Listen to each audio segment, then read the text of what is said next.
Joe, how you doing? Good, thank you, mate. How are you? Welcome to the 6 sessions. Thank you. It's like we're pretending like we weren't speaking a minute ago. Yeah, we weren't. We've actually just connected, but this is like, I don't know if anybody noticed, but there's like a switch with Joe because you go from like you're mean to me off stage, and then as soon as people can see you, it's like I'm going to be really nice. Yeah, it's definitely a persona. It's like it's a full-on persona all the time. It's really hard work, you know. Just Good afternoon, everybody, and welcome to the somewhat delayed 17th episode of the 6 Sessions. I had a couple of weeks out because I was getting my wisdom teeth out, and my slightly round head had some slightly rounder bulges on either side, so we had to take a little bit of a pause. But today's guest is someone who, over the last 18 months, has become a good friend. He's someone who is really starting to rip up trees in the marketing world, and someone who has built a brand on being nice, as sick as that makes me feel. It's each week on the 6 Sessions, I get to chat with someone doing something amazing in the growth space, be that marketing, sales, or CX. And today's guest is a prime example of that. He's not just a marketer. He's the guy at the center of Britain's fastest growing and possibly the largest marketing community. I say possibly because there may be someone bigger. I just don't know him. Yeah, I don't know either. Yeah. So let's go with the biggest. And that's not just by membership. It's by real engagement. And in Joe's words, loveliness. I don't know if anybody's been involved with any of Joe's meetups, his webinars, and it does ring true. It's not just marketing faff around it. These sessions are supposed to be short and sweet, and they're definitely unfiltered. So when Joe starts swearing, don't blame me. You've probably attended one of his weekly oversubscribed webinars. You like that, Joe? I threw an oversubscribed in there. Nice. Oversubscribed webinars with the likes of Ritson, Grenier, and Gerhardt. He's passionate about empathy and marketing and keeping the humans at the center of the story. He's also co-host on the critically acclaimed Humans Come First podcast. And in my opinion, he's likely to become one of the most influential British marketers of this decade. This week, it's my pleasure to introduce you to Joe Glover. Joe, welcome. That's the nicest you have ever been to me. Mate, obviously, I'm going to send you this recording because you can hold on to that. It's like if it wasn't in public, I'd be using that for blackmail. You know, I'd be like, I'm going to publicize it. Just to preface this session as well, Joe and I sound like we are really mean to each other. Like we do actually get along. It's just fun to take the piss out of each other. So when I'm not actually trying to tear strips out of them, that just comes naturally. So Joe, my first question. Your mother is our biggest fan on the podcast. How is she? Well, the way to start. My mum is doing great. I tell you what, she is a saint. She is a saint amongst human beings. She spends her entire life helping people. If I am 10% of what that woman is in terms of empathy and looking to help people, then you know that's where the marketing meetup comes from, because she's phenomenal. She literally spends all of her day just helping other people. It's all she's bothered about. So she's doing well. Thank you, Rich. I turned that. You see that? It's nice of me to ask. And to give that context some question though, how do you describe to your mother what you do for a job? Well, funnily enough, my mum actually watches a lot of the marketing meetup talks and a lot of the webinars. So I'd say she's a better marketer than a lot of people I know. She sort of sits there and she honestly, she digests it and she comes back, and like some of them she understands, some of them she don't. So we did one with Hannah Thorpe, which was about like SEO. And Hannah is like, she's one of these people who knows and is an expert in stuff that I don't even know exists yet. And like my mum sort of came back to me and said, that Hannah's amazing. I had no idea what she was saying, but she was really cool, wasn't she? And like, I get some people like that. And then when we got like Mark Ritson come and speak, she was like, you know, he swore a lot, but my mum swears a lot too, actually, to be fair. But she was like, I really liked him. So, you know, she's well in. She's in the community. She gets my emails. She gets the webinars. She watches. Does she ever critique your work? She gives me feedback. So like, Nice. It's something I haven't implemented yet, actually. But so she listens to a lot of the stuff on audio and the podcasts. And so on the marketing meetup page, every time we do a webinar, we put like the link to the podcast in, and it's just a generic link to the marketing meetup Apple podcast thing. So the other day she was like, I was looking for one like 5-6 episodes ago, and I was finding it quite difficult and stuff like that. So like she was giving me feedback on like UX and stuff like that. And I was like, the mum test on the UX side is a well and tested tool.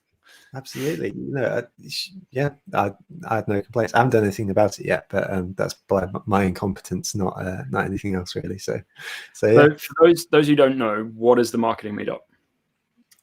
So the marketing meetup, in a sentence, we connect and educate marketers and do it all with kindness. To sort of elaborate on that, that's the what we do and how we do it. How that is sort of manifested is that we do weekly webinars at the moment. So generally speaking, they're attended by anywhere between, or signed up by anywhere between like 500 and 1,800 people a week. We also have our newsletter, the blog, the podcast.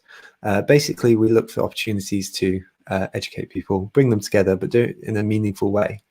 And that sort of comes back to the beginning of the marketing meetup, which was 5 years ago, and me just looking for a safe place where I could meet other marketers.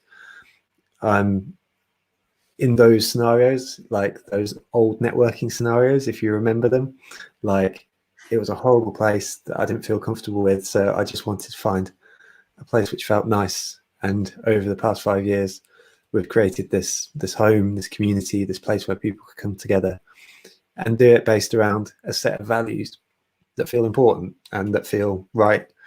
And we've had a lot of fun along the way. So yeah, that's the marketing meetup. How many cities now? Well, pre-pandemic, how many cities? Pre-pandemic, it was 14, so 13 around the UK, and then we started in New York in February. And the lovely thing about that really was that there was a question in my mind whether it would translate across the pond, because the phrase that we use all the time is positively lovely, which is supposed to encapsulate everything that we speak about at the marketing meetup. You know, people looking after each other, coming together, looking to genuinely support one another and elevate each other rather than sort of sell at each other. And like, I was like, is that going to translate in America? You know, because my dad, who'd just come back from New York a few weeks before, was like, you know, it's a lot more commercial over there and stuff like that. So you got to be a little bit careful. But it did. And the way that it sort of manifested and the way that we sort of saw it was, you've never seen more people say lovely at the end of the night. You know, they really took it upon themselves to sort of make sure that lovely was the thing that they chose to grab onto at the marketing meetup. So that was really, really cool. So you've got 21,000 members now, right? I think it's 24 now. Oof, well, you need to update your speaker bio then. yeah, I do. Yeah. So, and just to note, you are the only person who's ever sent me a speaker bio for this. I was impressed, big time. So 24,000 members now, and regular webinar audience on a weekly basis, 1,000-ish people. Mm-hmm. Why do you think TMM's taken off so much?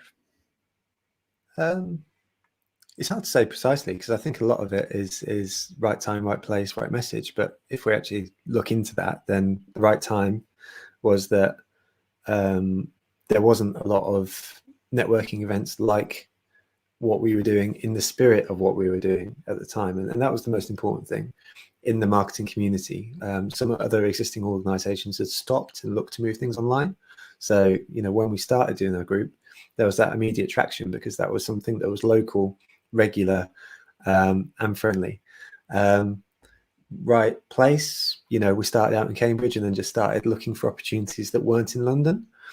So, you know, there was an initial momentum outside of the big concentrated bit of where marketers tend to congregate. So we provided something else for folks who weren't in that space. And then the right message is definitely one about, you know, looking after each other. And it's interesting. So I remember it was probably only a year ago now, I came across a LinkedIn comment about someone speaking about the marketing meetup. You know, they hadn't tagged me in or anything like that. But this guy said, I've seen what they do. And the tone of their copywriter just makes my toes curl.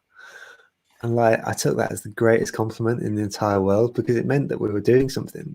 And like, the amount of times now that I see on my LinkedIn comments as well, people sort of replaying positively lovely back to me, you know, it shows that we're creating something that people genuinely resonate with and are able to recognize and then sort of come back to us.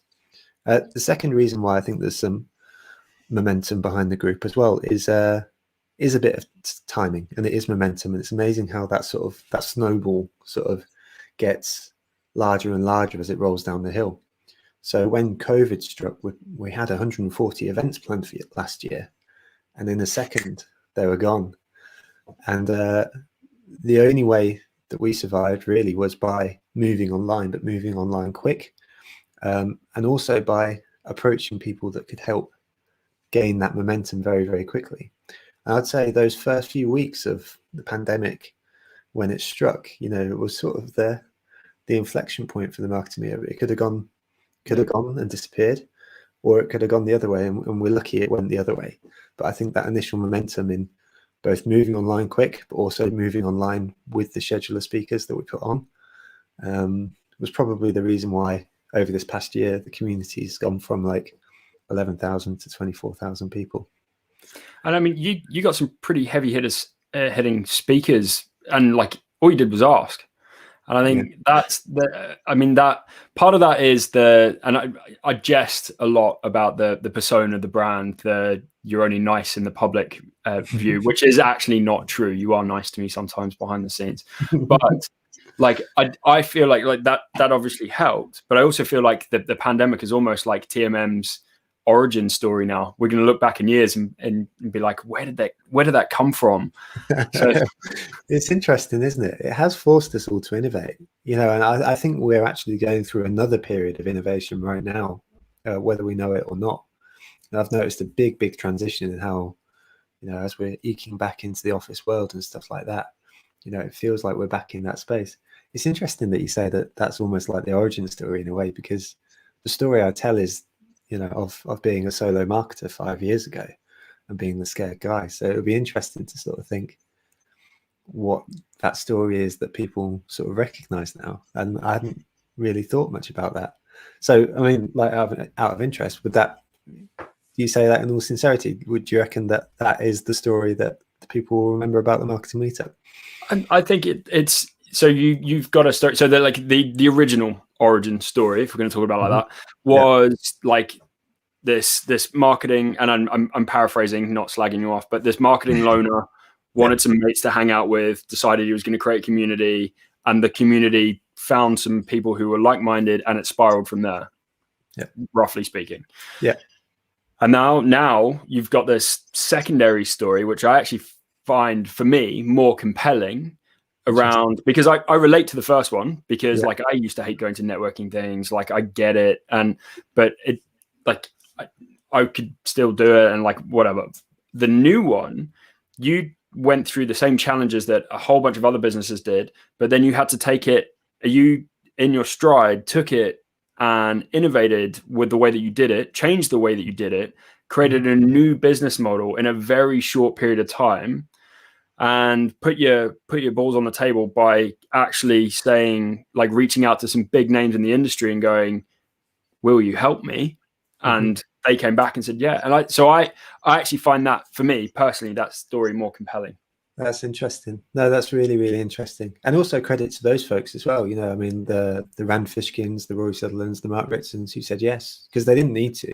Not one of those needed a profile boost.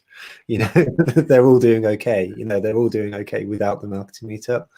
But the boost that they gave us would probably mean that in 2-3 years' time, or even now, frankly, they'll probably be quite pleased to come on the marketing meetup, hopefully, because it is a stage that's recognized. So you've been running the community for what, five-ish years, both digital and physical. And like, what's the biggest lesson you've learned from it so far? I don't know. You're making it up as you go along the entire time, right? And so the lessons. No. There's definitely. So the lessons I'm learning right now, I know more or less valid than the ones I was learning at the beginning of the year. They're just different. And with every stage, you kind of have a different challenge. So at the beginning, I was terrified to stand in front of people, for example. So there was a lesson there about like how to present to people. One of the things that I learned quite early on is that I'm quite good at recognizing people's faces and sort of attaching that to names, and the value of that, and that was a lesson learned. But then when the pandemic struck, for example, there was a lesson learned that moving quick was going to be a real advantage, and also just being honest. And maybe that's probably, that last one is probably the most regularly occurring thing, is that genuinely there's never been a time in my business career with the marketing meetup or otherwise, where honesty hasn't served me well. So potentially that lesson is, that honest business is the best business, and you sort of look to elevate other people and just sort of level with them as human beings first and foremost. Genuinely, I can't believe it's rare, but it seems to be, and so, it seems to have stood me in good stead. So be honest, look after people. It's amazing what happens. So I was actually thinking about this yesterday. Was it yesterday or the day before when we recorded the most recent podcast episode? And I was thinking about, like, over that, we've been doing that for on and off for 18 months or something, since the start of the pandemic, so like 14 months or whatever. And so from that, I actually think one of the lessons that I've taken from that is I think that's made me a more confident speaker and like an interviewer, and like more confident just kind of conversing with stuff like this and just being confident to have conversation and dig into stuff. And it's not a conscious lesson, nothing like that. And I've got no benchmark because it's not like I've gone out and done any public speaking since pandemic. Yeah. But I feel like that going through that process has definitely helped. I definitely agree. And I think potentially it is practice. I mean, I think a lot of these things are learnable skills, whether it's networking, whether it's speaking, more or less anything in marketing is a learnable skill. But the other thing is, I think neither of us pretend to be the guy that sort of comes in and says, you need to do this, or, I've got the answer. Both of us come and sort of say, here's something that's either worked for us, or we're trying this out for the first time and see how it goes. And either of those scenarios, if you come in and you just be yourself, it removes a lot of the pressure from being like the person who says, I have all the answers, because I don't think any of us really do. It's one of the things that my dad imparted upon me was never give advice. His one piece of advice was never give advice. So the line that I always share is that I'm always happy to share experiences and opinions, but I never give advice. And that's always been quite liberating. So if somebody were going to go out and try and create their own community, mm-hmm. what's one piece of advice you'd give them? Where would they start? How would they do it? Oh, thanks for including. What piece of advice would you give them after the last answer, Rich? one opinion or experience I will share. I think it comes not down to necessarily what you do, but how you do it. So for us, it's always been about being positively lovely. It's always been about elevating people and stuff like that. There are 100,000 networking groups out there for marketers. So to say we are a marketing networking group wouldn't have been anything special, So I think you have to understand not only what you're doing, you have to understand why you're doing it and how you're going to do that. And everything else falls out of that afterwards. You've got an audience that you speak to, and you know how you're going to speak to them, and that breeds out consistency. If we're thinking about this in terms of marketing theory, it's just like having a strategy, and sort of having some consistent messages. And it doesn't need to be as thought through as that. It doesn't need to be a document. The thing about community is that people are gravitated to people. That's the whole point of community. So if you come as yourself, put your best foot forward, have a viewpoint on the world, then you're going to eventually attract people who are similar to you in one way or another. Which again comes back down to that thought that if you come as yourself, I think you stand in so much better stead to actually sort of create something special. What's next for TMM? So there's a course on the horizon, right? Yeah, there's a subscription on the horizon. So I'm very disappointed, by the way, because we've made it to 19 minutes and 28 seconds. So we've made it past, we've made it to a good length of interview, which means I've actually been speaking. What's next from the Marketing Meetup? We're launching the Marketing Meetup Plus in the next week or so. So that will be our subscription. We've built out something we're coining our Netflix for marketers. In there's 100 plus videos already, but we'll be adding to them over the course of time, including videos from you, Rich, which you have very generously donated and spent a lot of time on, to the database where That will be focused on how-to based content. So people will go in and be able to understand how to do specific things on a very tactical level. So that's one element of things. The next is the webinars are continuing. So I've actually got the lineup for the next season of speakers already sorted, which is really exciting. We'll eventually return to live events. So that will come, I don't know, we'll see, like September, October, maybe on a trial basis. We don't know. I mean, nobody knows about that really, do they? So, you know, I'd love to return to live events. And then I've been challenged recently by a guy called Oscar Trimboli, who's just the most phenomenal expert in listening, to really think about what I can do to really sort of engage the super core audience of the marketing meetup. Because I think every community probably, you know, we speak about this 24,000 number, but really the only numbers that really matter are the core 10 who really, really, really care, the core 100 who are going to tell people about it, the core 500 who are probably going to drop in, and like 1,000 who are going to be like, you know, interested in a more significant way than most folks. I mean, if we're really honest, the 23,000 on top of that, they're folks who are going to engage every so often and stuff like that. But I want to get back to that core and sort of say, what can I do to really sort of elevate, acknowledge, support those people at that core and make their experience of the marketing meetup, not just the webinars, not just our online content, but like a really personalized, bespoke thing where they really, really, really feel like something truly special and like they're getting as much back from us as they give to me. So hopefully that's an answer. So why diverge into learning? Into well, it's always been core. So is this one the Marketing Meetup Plus that you refer to? Yeah.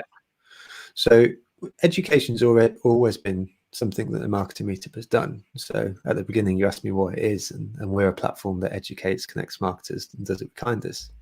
So really, it's just an extension of the education aspect of things. It's more based on experience than anything. In fact, it's based on two things. So the first is the experience of folks coming up to me every so often and saying, hi Joe, I'd like a course that teaches me how to do the fundamentals of marketing. And, you know, I'd like to do it on remotely, and I'd like it, you know, e-learning if possible. As much as there are some stuff out there, so like Mark Ritson's mini MBA, for example, is a course that I really want to do. And like, I probably will do it later in the year. But that fills a different gap in the market. That's very much like strategic thinking.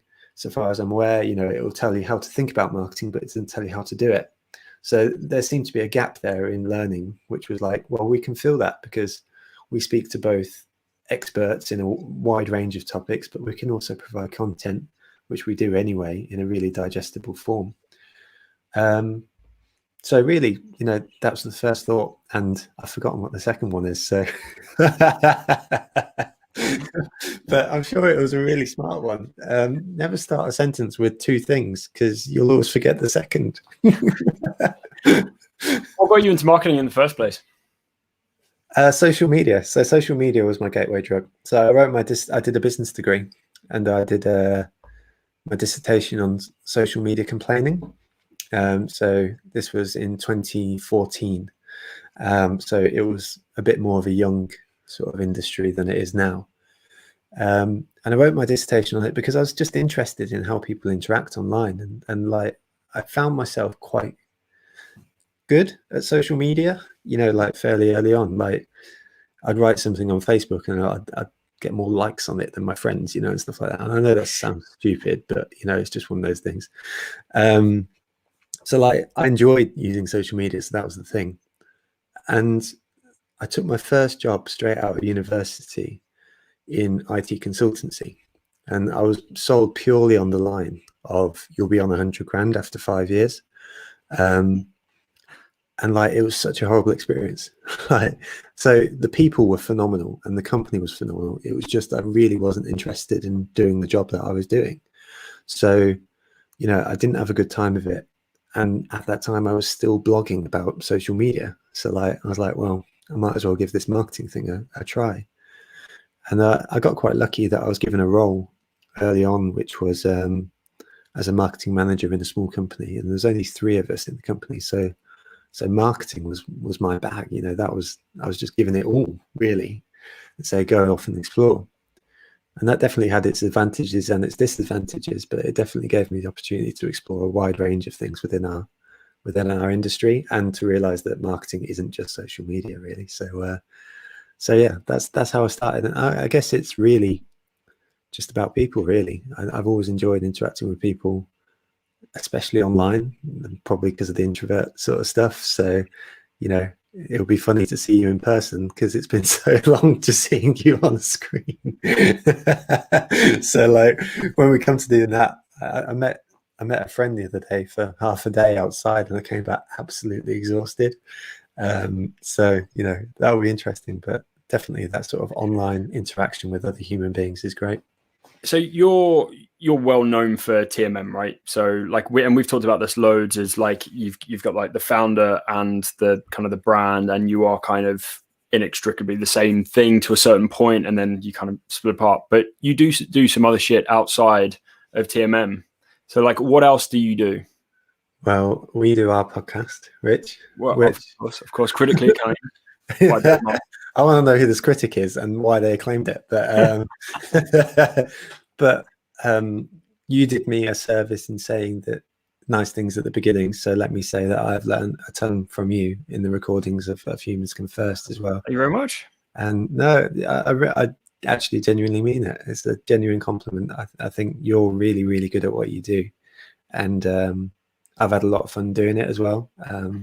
I don't even really mind if people don't listen to that project, because I mean, maybe you do, but like I have so much fun with you doing it that it's just like, yeah, let's crack on and keep on doing it. So, well, one of the things I guess like some of the people don't realize when they listen to it is that you and I only started doing that as a bit of fun in lockdown, and it became almost like a quasi therapy outside of everything else that was going on. We had this hour every week where we could just chat shit as mates in a, like, as though we were in a pub talking about marketing. And it was and that's why, like, you're right, that's why I enjoy it, whether it does stuff or not. I'm not that fast, but it's a fun platform to be able to play with.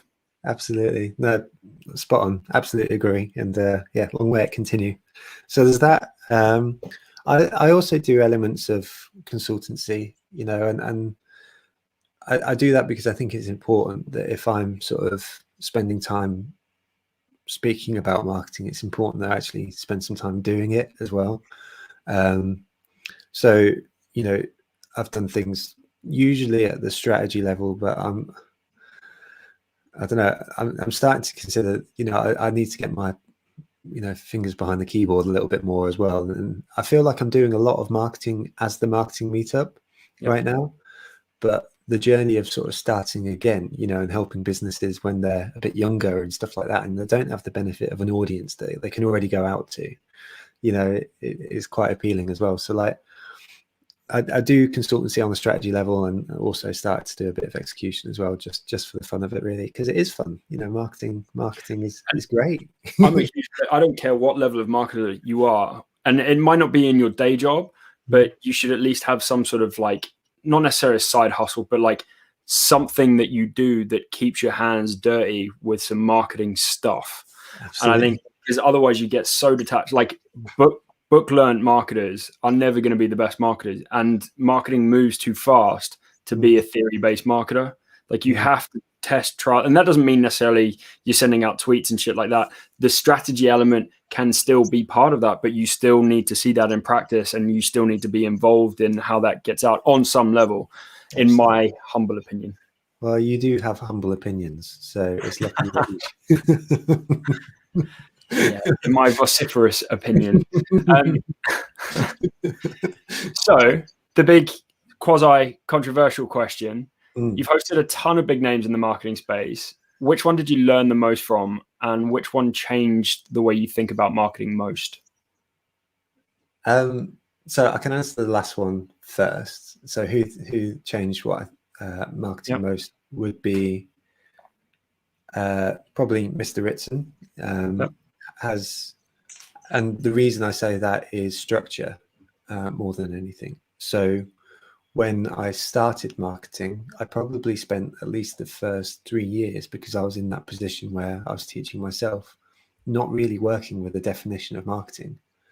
And that's hard. You know, if you're doing a job and you don't really understand what you're doing or why you're doing it, then you're kind of just doing stuff, you know, and that's okay. But, you know, you spend a lot of time spinning the wheels because you're doing stuff without purpose. And so there's been a few moments in my marketing career where I've been like, yeah, I get it a little bit more. So the first was actually being provided with a definition of marketing. So for me, you know, marketing is meeting the needs of the customer, and there's like a commercial edge to that as well. But the most important bit for me, which keeps me interested, is if you're meeting the needs of the customer, you're solving a problem for a human being. And that was really interesting and really useful. One of the second sort of light bulb moment was sort of being introduced to the marketing life cycle, you know, and you know, its equivalents in like the funnel and all that sort of stuff. But like, again, that sort of introduced me to a concept of doing marketing, but doing it with purpose. So, you know, the activity of a tweet is being done at the awareness stage, and we're going to judge success by reach because we're only bothered about the amount of people that are seeing it. Whereas a tweet at the consideration stage, you're bothered about clicks to a website, for example. And like, that was another light bulb moment. And then where Mr. Ritson comes in on this is that his diagnosis, strategy, and tactics model, again, was a model that sort of really changed how I look at marketing strategy. So you look to understand the market you're operating in. You look to get a consistency of messages. You know who you're targeting. You know their pain points. And then with the tactics, all you're doing is amplifying the messages that you've already decided at the strategy stage for the specific people that you're helping. So like, that was like a game changer for me, because again, it gave structure to how I was thinking, enabled me to explain my marketing activity a lot easier. And that's also what I spend a lot of time doing with the consultancy element of things. The first part of your question was about who was the best speaker that we've ever had. And like, the cop-out answer is it depends what the metric is. So for example, Mary Owusu like was the most phenomenal structured speech and talk that I've ever seen in my life. She started off with an incredible story, and then she went step by step through how to do an SEO strategy, how to do SEO tactics, audit on your site. And like, not only did she wrap a talk about SEO sort of walkthrough in a story, but like the information that she was conveying was phenomenal. And that sort of meant that the next day, I spent the next 2 or 3 days sort of going through my SEO and doing exactly what Mary had told us to do. And like John Asperian, for example, is another person who gave a talk in the same ilk about LinkedIn. However, if the metric is something like the most people signed up, then Mark Ritson wins. And Dave Harland is actually the second highest signups that we've ever had for the marketing meetup, and he gave another phenomenal talk because it was very tactically based as well. So really, it depends on the metric. There's no such thing as the best. And actually, that's a theme of something that I've tried to walk away from in my life and career, because I spend a lot of time, or I certainly spent a lot of time, asking myself, am I good at marketing? And am I a good marketing manager? And am I a good dad? And the reality is there's no such thing as good or bad. It's a blend of it all. And it's only really what metric you choose to decide on in that moment, which really decides whether you're good at that specific thing. So it's a bit of a political answer, but it's also the truth. I don't think it's... Have you accidentally dropped your mobile phone on your child's head yet? That's one of those bad qualifications. Oh man, but come the day, you know, I feel like it's coming. You know, one day, like, she is the most amazing thing. But you can definitely imagine it happening. Have you done that? Yeah. only on one of them, and my favorite one got away scot-free. It's fine. Yeah, I was gonna say. What excites you most about marketing at the moment? I think it's the same thing that's always excited me is helping people. You know, I know that sounds stupid, like a bit twee. Not stupid. It sounds a bit twee, but like it genuinely is. You know, marketing has the ability to to improve lives by matching a problem to a solution, and all you're doing is communicating the value that that is. So that's the most exciting concept that exists in marketing, whether it's today, tomorrow, or next year. I actually find myself becoming a bit old man and grumpy. Like, sorry, that's my dog in the background deciding to do loops on his dog bed, if you can hear that. I find myself becoming a bit old manny about like tactics these days. Like when everyone was saying you need to be on TikTok, you need to be on Clubhouse, like I'm definitely becoming a bit miserable about that, because like it's just not true. But yeah, you're just old and you don't understand it now, Joe. That's what that is. I'm still 29, so I'm not even 30 yet. So I still got hope of getting on the Forbes 30 under 30 or whatever it is. So when we duck back into our normal format of editable content, and we can be a bit more free-mouthed, what topic are we going to talk about next? I don't know. What are we going to speak about next? What excites us most about marketing? And then I can just say that answer again, and then I can hear yours. Okay, so we'll just double that out. So what excites us most about marketing? All right. We can build that out. Yeah. Joe, it's always a pleasure talking to you. It's always the highlight of my week. Thank you. What have you got planned for the weekend? We don't have anything mental. Do I need to make this answer 9 minutes long so then I get the record? We can definitely flesh that out. All right. So Joe, where obviously some people won't have heard of TMM or won't be signed up to TMM. Where can they go for that? So they can go to the marketingmeetup.com. They can follow myself or the Marketing Meetup on LinkedIn or on all the socials that you'd expect. You can watch replays of previous webinars on our website, and you can also listen to our podcast, which is the Marketing Meetup podcast, which also has all the webinars on as well. So yeah, lots of opportunities to engage with the Marketing Meetup wherever you are. What's the most successful channel for the Marketing Meetup?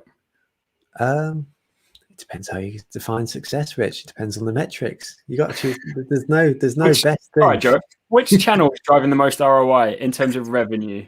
The basis of the Marketing Meetup has always been around events. So whether it's the webinars, the live events and stuff like that, that's definitely the hook. But as we progress throughout the course of time with stuff like Plus and stuff like that, then that's not what I'm asking. So I'm asking which channel is driving the greatest ROI for revenue, as in is it social, is it email, is it SEO? Which channel are you getting ROI out of? Oh, I see. I don't know. I don't spend a lot of time in analytics, if I'm honest. LinkedIn, probably. LinkedIn is probably the biggest channel for us, actually.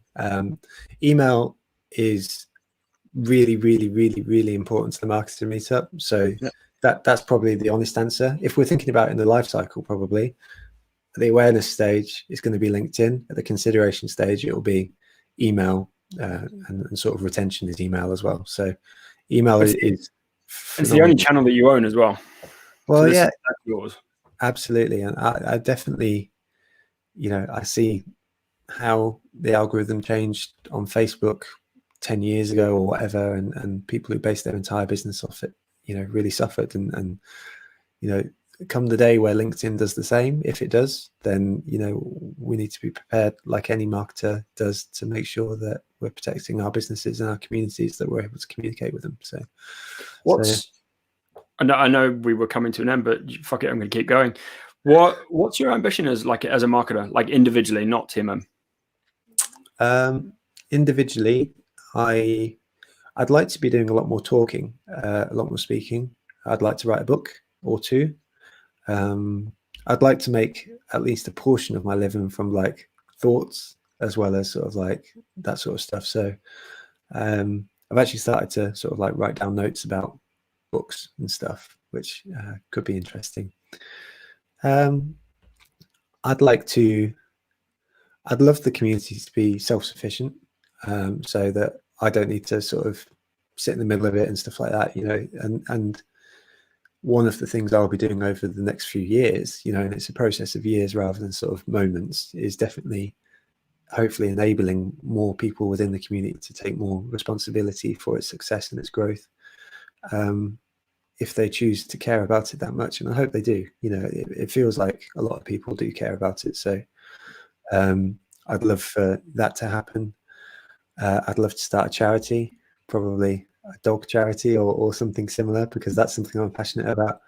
I mean, really, the marketing meetup, when you look at it, it does things. You know, it does webinars, it does podcasts, it does newsletters and stuff like that.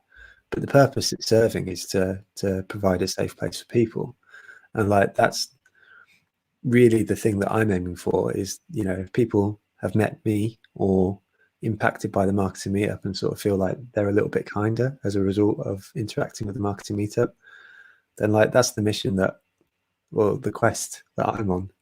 And there's a difference between a quest and a mission, in that a mission feels like it has it's very straight, you know, like there's a start point and a finish point. A quest feels a little bit more meandering, and I think I'm definitely a meanderer through my professional career, with a general purpose of helping people. Well, there's worse quests to be on. I'd say so. It's good fun. It is good fun. I feel very, very lucky. Joe, you are the nicest person that I've had on this to date. I'm happy to put that out there. And generally, I mean it when I'm expecting to look back at the end of this decade and go, yeah, I was doing a podcast with one of the rising stars in British marketing and now North American marketing, if you're taking the TMN over there. It was fun. I will see you during the week. We'll do our next episode. Somebody in the comments asked when the next episode going in. That's on me. I need to edit it. It's going out tomorrow. You do all the hard work on this. I just turn up for half an hour every week, and like genuinely, I don't know how I get away with it, like how you get away with this. And also, exclusive, we are running the summit again, where we're going to bring a bunch of high-level speakers, some great sponsors, and do a few days of proper chatting over marketing. Proper marketing stuff. Yeah. Well, on just being human stuff. Yeah, absolutely. I look forward to it. Joe, have a good weekend. It's been emotional as ever. Yeah, I'll see you next week. See you later, mate. Take care.